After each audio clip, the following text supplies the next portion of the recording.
అండి, చెప్పండి. క్రైస్తవులు విడాకులు తీసుకోవచ్చా? విడాకులను బైబిల్ ఆమోదిస్తుందా? దీని గురించి మీరేమంటారు?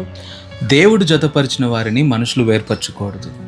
పరిత్యాగ పత్రం ఇచ్చుట నాకు అసహ్యమైన క్రియ అని మలాకి గ్రంథంలో రాయబడి ఉంది. అయితే చచ్చిపోవటం కంటే విడిపోవటం మేలు.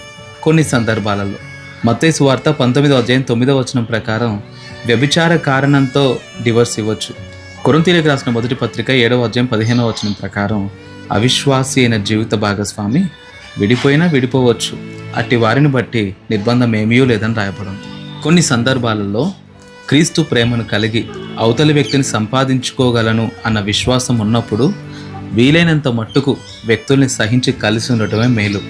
కానీ కొన్ని ప్రత్యేకమైన కారణాలతో ముందు మాట్లాడుకున్నట్లుగా ఆయా కారణాలతో మన విశ్వాస జీవితం నాశనం అయిపోయి ఇవి మార్చుకోలేని పరిస్థితులు అనుకున్నప్పుడు విడిపోవటం మేలు.